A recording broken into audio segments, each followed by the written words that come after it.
we grew up together most, kind of. I'm Lillian Aish. I'm the donor.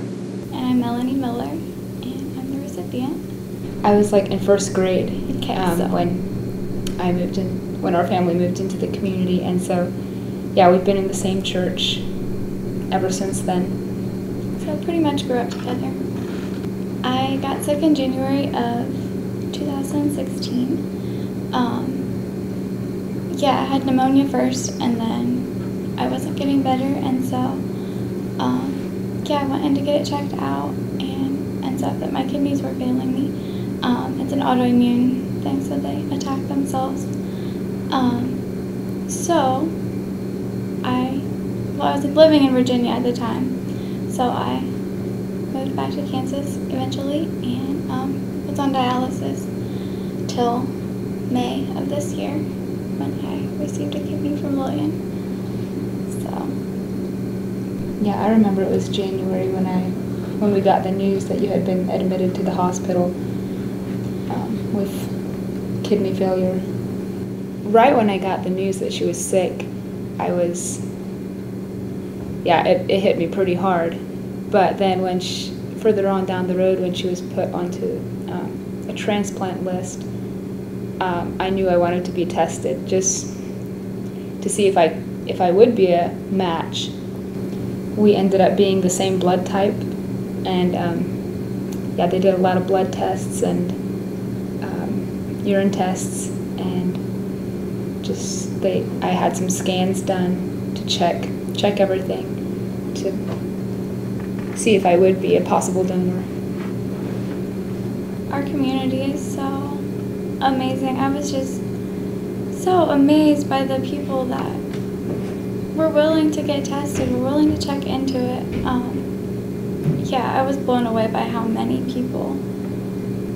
It was over 5, I know that, but I don't know if it was quite 10 or not, but it's a big sacrifice. Yeah. And so, and it was something I needed, but not just anybody's willing to give that kind of thing. I felt like I had a lot of people supporting me, but of course the news that my kidneys are failing, we didn't know what was wrong at first, but finding that out was really hard, not knowing what all that means or how the future will look. And being on dialysis is a lot of work. I did it at home for most of the time, but it takes a lot of energy, and the transplant people weren't able to tell me very much, which was very understandable for the donor's privacy. They weren't able to tell me, but I knew they were close. So I actually asked Lillian, I texted her one day, I don't even remember when it was for sure. Probably March or April? Yeah, I think maybe March. Okay. It was around that time anyway that things were kind of being confirmed. Yeah. And I just asked her how the process is going or where she's at or whatever, and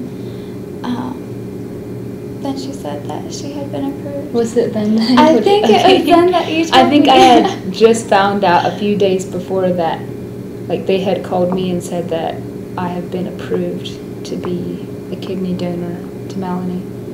And so then I took just a day or two, I think it was at least 2 days, just to kind of let it sink in. They told me I could tell her. And so I was thinking, I want to let her know, and then she texted, and so it was perfect. I think I jumped the gun a little bit there. It's okay, you were. Yeah, I just said it. It was then it was kind of waiting for her response. I don't even remember what I said. We could probably find it. I know, we could probably find it. It's really humbling to have somebody be willing to give something so big to you.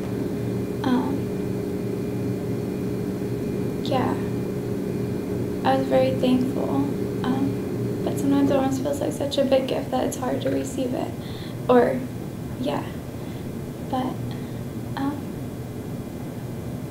yeah, that's been a process of working through, and I do want to humbly receive it. I do thankfully and humbly receive it. It's a big gift. Since I've recovered from surgery, I honestly feel just as good as I did before donation. Yeah, Lillian's gift has kind of opened my world back up. Yeah, a lot of my focus was on living as healthily as I could, I guess, on dialysis, but it took a lot of work and a lot of energy. So, yeah, being able to have more time to just invest in other people and, yeah, enjoy life without the pressures of trying to stay alive and trying to, yeah, watch so carefully what I do. Probably one of the best moments in the whole process for me was after I was up in my room after surgery, and they told me that the kidney is working for Melanie. That was a very unique moment because I was kind of in pain and still kind of woozy from surgery, and